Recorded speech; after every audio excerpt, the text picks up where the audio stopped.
अगर MG Hector का showroom retrieval के बीच में ना जाता और आने वाले समय में जब आप देखेंगे कि इस प्रोजेक्ट का काम शुरू होगा कुजवानी चौक टूवर्ड सिद्रा ब्रिज, तो आप देखेंगे ये पूरी की पूरी मार्केट, इसका पूरा का पूरा ये जो फ्रंट का एरिया है, इसके कंपनसेशन के लिए पैसा सरकार ने जम्मू कश्मीर की एडमिनिस्ट्रेशन को दे दिया है ताकि आने वाले वक्त में ये लैंड एक्वायर होगी, ये जितनी लोगों की इस्टेब्लिशमेंट्स हैं ये इस प्रोजेक्ट का हिस्सा बन जाएंगी। और ये एक बेहतरीन प्रोजेक्ट, चूँकि कटरा के अंदर हमारी श्री माता वैष्णो देवी जी है वो बैठी हैं, तो उस लिहाज से इस प्रोजेक्ट को फाइनल करना है, तो उस प्रोजेक्ट का ये हिस्सा बनेगी। तो ये एमजी हेक्टर का शोरूम उस लिहाज से भी जाना ही था। अब देख रहे हैं न्यूज़ 7 इंडिया और मैं हूं अरफाज अहमद डैंग। जम्मू कश्मीर की आम आवाम के लिए एक खुशाइन खबर, सूत्रों से खबर आ रही है कि जम्मू कश्मीर एलजी एडमिनिस्ट्रेशन ने जो पीला पंजा था उसको फ़िलहाल जो है रोक दिया है। अभी फ़िलहाल उस पर जो है कोई कार्रवाई जो है आगे देखने को नहीं मिलेगी। इसी सब पे हमारे से बातचीत करने के लिए मौजूद हैं एडवोकेट जुल्करनैन चौधरी साहब, जो कि लगातार इस मुद्दे को लेकर के बात अपनी रख रहे हैं। सर, स्वागत है आपका न्यूज़ 7 इंडिया में। शुक्रिया अरफाज साहब। जुल्कर साहब, कितनी सच्चाई है इसमें, और जो सूत्रों के हवाले से जो खबर आ रही है कि सरकार जो है अभी फ़िलहाल इस पीले पंजे को है रोक रही है, होल्ड पे रख रही है, कैसे देखते हैं और क्या कारण है इसके पीछे के? देखिए, आज की अखबारों ने भी ये खबर छापी है कि चीफ सेक्रेटरी साहब ने कुछ दिन पहले एक मीटिंग ली है और उसमें ये आदेश जारी किए हैं कि जम्मू कश्मीर के अंदर जो एविक्शन ड्राइव यहाँ लगातार चल रही थी, जिसका आगाज़ 9 जनवरी को हुआ था, और चीफ सेक्रेटरी साहब ने 6 जनवरी से पहले ये आदेश दिए थे कि 100% आपने लैंड को रिट्रीव करना है। स्टेट लैंड, काचराई लैंड और रोशनी के तहत जो लोगों को ज़मीन मिली हुई थी उस सारी को 100% उससे इंक्रोचमेंट को रिमूव करना है।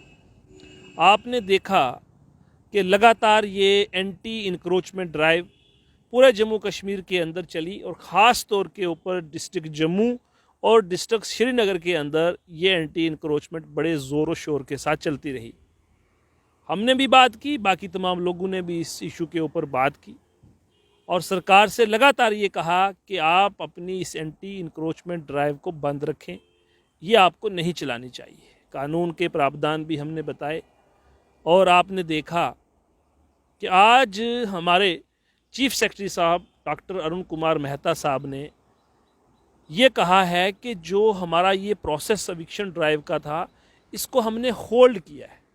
ये कंप्लीटली तौर के ऊपर बंद नहीं किया गया, लेकिन टाइम बीइंग इसको होल्ड कर दिया गया है कि अभी आपको आने वाले दिनों में, आने वाले महीने में ये एंटी इंक्रोचमेंट ड्राइव की एक्टिविटी जम्मू कश्मीर में नहीं देखने को मिलेगी, जिसका हम लगातार डे 1 से प्रयास कर रहे थे कि ये कार्रवाई जम्मू कश्मीर के लोगों के ऊपर नहीं होनी चाहिए।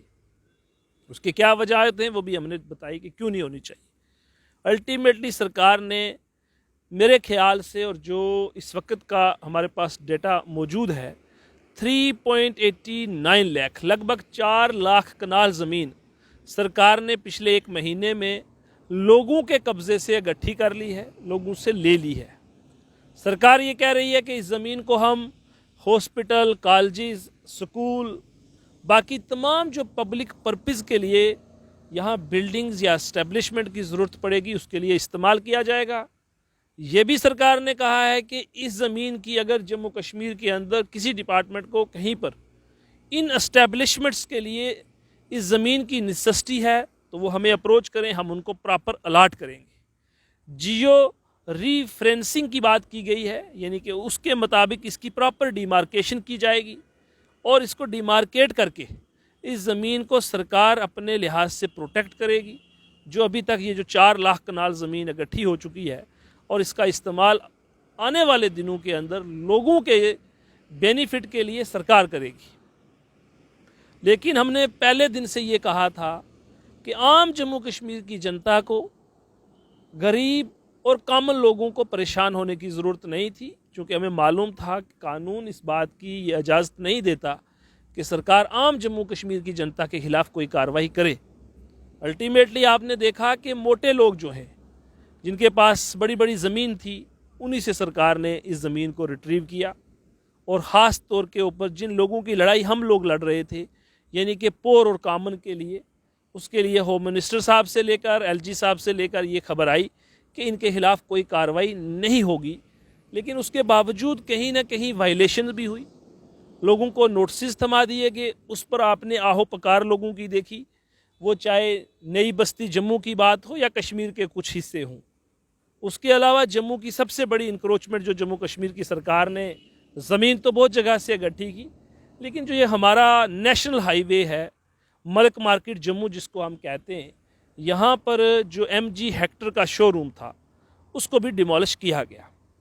मैंने पहले भी कहा कि एक डेमोलेशन के बजाय अगर आपने इसको सीज़ किया होता तो ज़्यादा अच्छा था।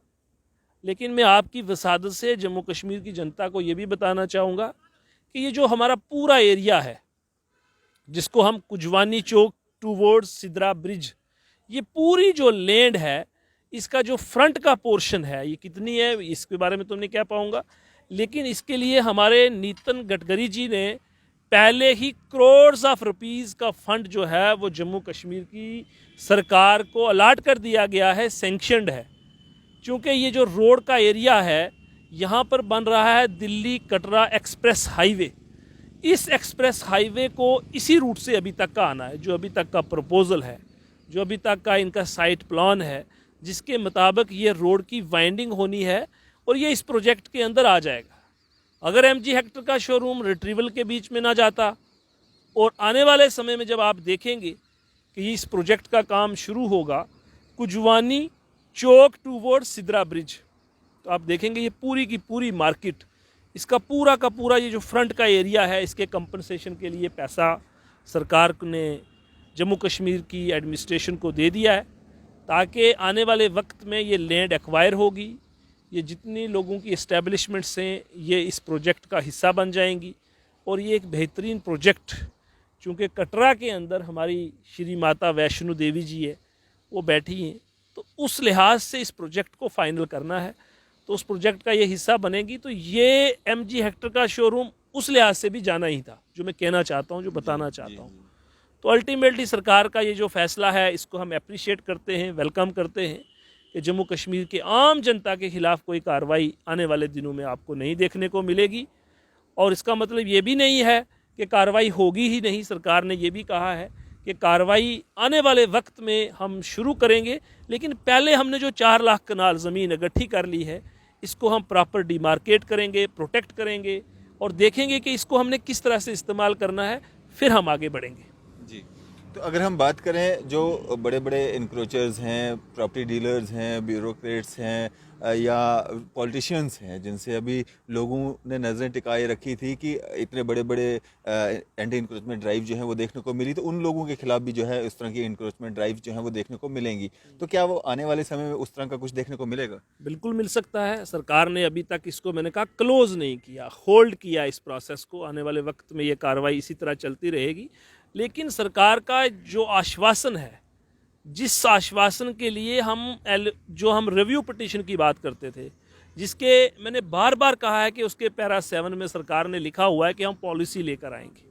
आज सरकार ने एक बार फिर से ये कहा है कि वो पॉलिसी हम लेके आएंगे। जो आम जम्मू कश्मीर की जनता, रेजिडेंशियल एस्टेब्लिशमेंट्स, लैंड होल्डर्स हैं, उनको उस पॉलिसी के मुताबिक राइट्स दिए जाएंगे। उसके बाद ये प्रोसेस दोबारा से स्टार्ट होगा। लेकिन इसका मतलब ये नहीं है कि सरकार कहीं रुक गई है। कई लोग ये भी ना समझ लें कि जिसके पास 50 कनाल 100 कनाल अगर आज बच गई है तो वो वैसी ही है, ऐसा नहीं है। आने वाले वक्त में सरकार उनसे वापस ले सकती है, लेकिन जो पॉलिसी है वो फ्रेम हो रही है। जहाँ तक हमारी इन्फॉर्मेशन है, बहुत जल्द वो पॉलिसी यहाँ पर लोगों के बीच में आएगी। फिर हम उस पर भी चर्चा करेंगे कि उसमें क्या है, किस तरीके से उसको लेके लोगों को फ़ायदा होगा। यही तो हम कह रहे थे कि हम एक वेलफेयर स्टेट का हिस्सा हैं। यहाँ कोई भी आदमी अगर सरकारी ज़मीन पे बसा है वो मजबूरी में बैठा है, क्योंकि उसको अगर हाउसिंग ने या जम्मू डेवलपमेंट अथॉरिटी हो या कश्मीर डेवलपमेंट अथॉरिटी हो, वहाँ से उसको प्लाट नहीं हासिल हुआ। दैट्स वाई कि वो सरकारी ज़मीन के 5 मरले 10 मरले 1 कनाल के ऊपर है। लेकिन मैं ये कहूँगा कि एटलीस्ट 2 कनाल तक ज़मीन जो है वो लोगों को रेजिडेंशियल पर्पज़ के अंदर जो ऑलरेडी यूटिलाइज्ड है वो होनी चाहिए मैक्सिमम। बाकी 5 मरले 10 मरले वाला तो इंक्लूडेड रहे ना का। और उसके साथ साथ जो एग्रीकल्चरलिस्ट लोग हैं, जो फार्मर हैं, जो गांव में देहात में लोग काम कर रहे हैं, उनके लिए भी उसके अंदर प्रावधान होना चाहिए, ताकि ये जो हमारे जम्मू कश्मीर की आबादी है इसको किसी किस्म से परेशानी का सामना ना करना पड़े। ये लोग जम्मू कश्मीर के अंदर खुशहाल जम्मू कश्मीर बनकर रहे हैं। और मैं बड़ा शुक्रगुजार हूँ उन तमाम MPs का भी जिन्होंने पार्लियामेंट में हमारे इस मुद्दे को उजागर किया। तो मुझे लगता है कि सबसे बड़ा रोल कहीं ना कहीं वहीं से भी है जो आज ये प्रोसेस स्टॉप हुआ है। और वो जो सेन वाइसेस हैं जिन्होंने हमारे अलावा भी बात की और लोगों ने इस मुद्दे को हाईलाइट किया, और ख़ास करके आप लोगों का, मीडिया का, कि जिन्होंने इस इशू को पब्लिक डोमेन में पब्लिक की आवाज़ को लाया। चूँकि सरकार किसके लिए है? सरकार पब्लिक के लिए है। सरकार को किसने बनाया? पब्लिक ने बनाया। सरकार किसके वेलफेयर के लिए काम करती है? आवाम के लिए। तो अल्टीमेटली हमारा मिशन ये है कि हमारी जम्मू कश्मीर की आवाम हो, चाहे वो मेरा डोगरा परिवार है, चाहे कश्मीरी हैं, चाहे हमारा कोई भी लोग जम्मू कश्मीर के अंदर बाकी जो सेक्शन ऑफ द सोसाइटी हैं, उनके खिलाफ इस किस्म की कार्रवाई ना हो, ताकि ये लोग अमन चैन और आपसी भाईचारे के साथ आगे बढ़ें। ये बात भी सुनने को मिली कि बड़ा सिलेक्टिव प्रोसेस चल रहा था, इसमें भी कोई शक नहीं कि आप देखेंगे अगर हम MG हेक्टर वाली लाइन मल्क मार्केट की बात करें तो वाई ओनली MG हेक्टर, उसके इर्द गिर्द की सारी लाइन अगर आप देखेंगे तो वो भी उसी कैटेगरी में लोग फॉल करते हैं। लेकिन अब उसके पीछे क्या रीज़न रहे हैं, मेरी क्या सोच है, आपकी अलग हो सकती है, लेकिन बेहतर सरकार जानती है कि आपका MG हेक्टर के शोरूम को ही टारगेट करना किस तरफ है। लेकिन मुझे उतना दुख MG हेक्टर का नहीं हुआ जितना मुझे अपने नई बस्ती के उस साधु भाई का हुआ जो चीख के पुकार के ये कह रहा था कि यहाँ पर जो बुलडोज़रबाजी आप कर रहे हो हमें चैन और सुकून से नहीं रहने देते। और आज 70 साल से हम पे वो जुल्म नहीं हुआ जो जुल्म आज की सरकार हम पर कह रही है, उसका मुझे बेइंतहा दुख हुआ। चूँकि आप उसका दर्द का अंदाज़ा नहीं लगा सकते कि उस आदमी ने अपने कपड़े खोल के प्रोटेस्ट किया, उसके गले के अंदर जो मालाएं थी वो उसने खोल दी। तो क्या दर्शा रहा था कि कितना चैन और अमन के साथ वो आदमी कह रहा है कि हम यहाँ 70 साल से रह रहे हैं, आज आप हमें नोटिस थमा रहे हैं। लेकिन गवर्नमेंट ने क्लैरिफिकेशन दी कि हम इनकी तरफ भी कोई काम नहीं करेंगे, किसी के खिलाफ कार्रवाई नहीं होनी चाहिए। ये बहुत छोटी बात हो जाती है जब आप लोगों को तकसीम करते हैं मज़हब के नाम पे, हिंदू, मुसलमान, सिख, ईसाई, बहुत छोटी बात है। ये सब लोग एक हैं, एक ही मिट्टी से हम लोग बने हैं और एक ही हमारा रास्ता है, एक ही हमारा काम है। तो इस तरह से बांटने का काम नहीं बल्कि जोड़ने का अगर हम काम करेंगे, प्रयास करेंगे, और एक नज़र से जब जम्मू कश्मीर को यहाँ की सरकारें देखेंगी तो मुझे लगता है कि आने वाले दिनों में एक वेलफेयर स्टेट का जो हमारा सपना है उसको हम पूरा करने में कामयाब हो पाएंगे। जुल्फिकार जी, क्या एक मैसेज रहेगा आपका आम जनता के लिए? काफ़ी ज़्यादा परेशान थी और कहीं ना कहीं जो बड़े बड़े लैंड ग्रैबर्स हैं उनके खिलाफ जो सरकार ने एक कदम उठाया था उसका हर कोई जो है स्वागत करता है, लेकिन जो आम आदमी उसमें पिसने जा रहा था उसके लिए कहीं ना कहीं राहत भरी खबर जो है ये है। क्या एक मैसेज देना चाहेंगे? देखिए, जम्मू कश्मीर की जनता को मैंने पहले भी कहा था कि परेशान होने की कोई ज़रूरत नहीं, और आज मैं फिर आपके माध्यम से यही कहूँगा कि जम्मू कश्मीर की जनता को परेशान होने की कोई ज़रूरत नहीं है। डे 1 में भी हमने ये कहा था कि सरकार इन लोगों के खिलाफ कार्रवाई नहीं कर सकती क्योंकि कानून सरकार को इस बात की इजाज़त नहीं देता कि वो लोगों को शेल्टरलेस कर दे, वो लोगों को लैंडलेस कर दे, वो लोगों के हाउसिंग को टच करे, वो लोगों की लाइवलीहुड को सरकार उनसे छीन ले। ऐसा कानून यहाँ की सरकार को इजाज़त नहीं देता।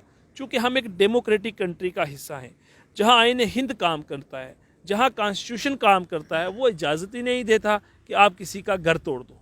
बिकॉज शेल्टरलेस आप पब्लिक को कर नहीं सकते। सरकार खुद इतनी स्कीमें चला रही है आपको शेल्टर प्रोवाइड करने की, आपका शेल्टर कैसे छीन लेगी।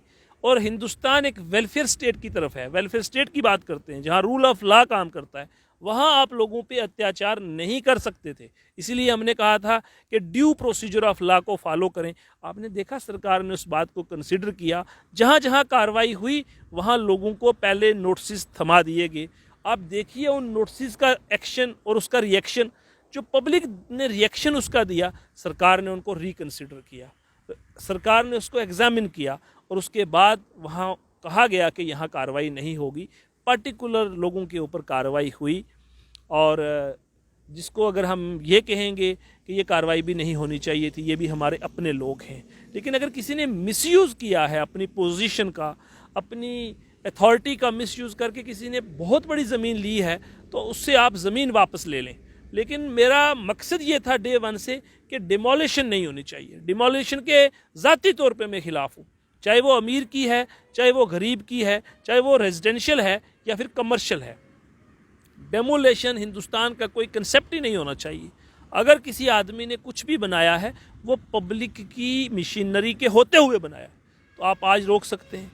हमारे पास मैंने कहा है कि 3% ज़मीन का हिस्सा जम्मू कश्मीर का आज भी हमारी जम्मू कश्मीर की सरकार के पास है, जंगलात की शक्ल में, पहाड़ की शक्ल में, सरकारी ज़मीन की शक्ल में। आप इसको बचा लीजिए। जो ज़मीन लोग यूटिलाइज़ कर चुके हैं उस ज़मीन को आप लोगों से छीन नहीं सकते, उनको मालकाना हक उसमें देने चाहिए, पॉलिसी बनानी चाहिए, रेगुलाइज करनी चाहिए। कोई नया प्रोसेस है नहीं है। जम्मू के अंदर 18 कॉलोनी ऑलरेडी रेगुलाइज हैं, तो बाकी वाले एरिया को रेगुलाइज करने में क्या दिक्कत है? कहीं अफ्रीका से, अमेरिका से और कहीं ब्रिटिश तो यहाँ आके नहीं बैठे हुए। यही जम्मू कश्मीर की आवाम है, हमारे अपने लोग हैं। हालांकि दिल्ली से आके लोग यहाँ नहीं बैठे हुए, हालांकि जो लोग हैं भी हैं, हमारे बिहार से हैं या उत्तराखंड से हैं, बाकी वाले लोग यहाँ लेबर का काम करते हैं, उनकी भी एक एक कॉलोनी बनी हुई है। तो हम उन लोगों को भी एकोमोडेट करने के लिए तैयार हैं। और हिंदुस्तान वो कंट्री है जो यूनाइटेड नेशन के साथ जुड़ी हुई है। यहाँ पर जितने रेफ्यूजीज़ हैं वो भी रहते हैं। आप दिल्ली में जाएंगे, आप देखेंगे पूरी दुनिया आपको दिल्ली के अंदर मिलेगी और वो लोग परमानेंटली यहाँ सेटल करके रखे हुए हैं। यही जम्मू कश्मीर की, हिंदुस्तान की गवर्नमेंट ने। तो इस किस्म की कार्रवाई लोगों के ख़िलाफ़ ना पहले हो सकती थी ना आइंदा होगी। और अब एक पॉलिसी जो सरकार का खुद का स्टैंड है हम लेके आएंगे और आना चाहिए। मुझे उम्मीद है कि सरकार बहुत जल्द इस पॉलिसी को लेके आएगी जिससे जम्मू कश्मीर के लोगों को राहत मिलेगी और सरकार को अरबों रुपए का यहाँ पैसा मिलेगा, यहाँ पैसा इकट्ठा होगा, यहाँ रेवेन्यू जनरेट होगा। मैं आपकी विसादत से बताना चाहता हूँ कि आने वाले दिनों में हम ये तसव्वुर भी नहीं कर सकते, जब ये एरियाज़ रेगुलाइज होंगे और इसके अंदर जो फ़ीस इनसे चार्ज की जाएगी, मुझे लगता है कि हमें 5 या 10 साल में इतना पैसा गवर्नमेंट ऑफ इंडिया से नहीं मिला जो रेवेन्यू यहाँ जनरेट होने वाला है, जिससे हमारा जम्मू कश्मीर को कितना बड़ा रेवेन्यू की सहूलत और फराहम होगी। ये किसको फ़ायदा होगा? कंट्री को फ़ायदा है, हमारी रियासत को फ़ायदा है। तो इस किस्म की स्कीमें चलती रहनी चाहिए। और आने वाले दिनों में अगर सरकार चाहती है इंक्रोचमेंट फ्री जम्मू कश्मीर बने, उसके लिए ये जो डिपार्टमेंट है जम्मू एंड कश्मीर हाउसिंग और उसके साथ जम्मू डेवलपमेंट अथॉरिटी और उसके अलावा आप कोई और डिपार्टमेंट भी अगर खड़ा करके लोगों को हाउसिंग प्रोवाइड की जाए, जम्मू हो, कश्मीर हो या हमारे बाकी के डिस्ट्रिक्ट हों, ताकि लोग क्यों जाएंगे। अब आप चाहते हैं मुझे कमर्शियल एक शॉप हो, तो आपको सरकार प्रोवाइड कर दे, सरकार के पास इतना लैंड प्रोवाइड कर दे। आपको हाउसिंग के लिए घर बनाना है, आपकी अवेलेबिलिटी के मुताबिक, एक कैटेगरी के मुताबिक 5 मरले का, 10 मरले का, 1 कनाल का प्लाट सरकार प्रोवाइड करे आपको, आप उसकी पे करें और रेगुलाइज तरीके से आप वहाँ बैठें, ताकि आप और ये जो हमारा शहर है ये खुशियों की तरफ और कामयाबी की तरफ बढ़े। यही तो हम आशा करते हैं। अदरवाइज़ हमें और हम क्या चाहते हैं? लोग क्या चाहते हैं? लोग अमन चाहते हैं, लोग प्यार से रहना चाहते हैं। लेकिन सरकार खुद ब खुद अगर इस किस्म के फैसले ले लेगी, प्री मैच्योर डिसीजन ले लेगी, लोगों के ख़िलाफ़ डिसीजन ले लेगी, तो मुझे लगता है कि जिस तरह ये फ़ैसला आज होल्ड करना पड़ा, इस तरह सरकार को होल्ड करना पड़ेगा। जब तक यहाँ सेन वाइसिस काम कर रही हैं, तब तक मुझे लगता है जब तक कानून की बालादस्ती है तो लोगों के ऊपर जुल्म, ज़्यादती और जबर नहीं हो सकता। चलें, शुक्रिया हमारे से बातचीत करने के लिए। बहुत शुक्रिया अरफाज साहब। ये थे हमारे साथ एडवोकेट जुल्करनैन चौधरी साहब। आपकी इस सब पे क्या राय है? अभी अपनी राय जरूर साझा कीजिएगा। इसी तरह की मज़ीद अपडेट्स के लिए आप देखते रहें न्यूज़ शेयर इंडिया। मैं अरफाज मडैंग, कैमरामैन शाहनवाज के साथ।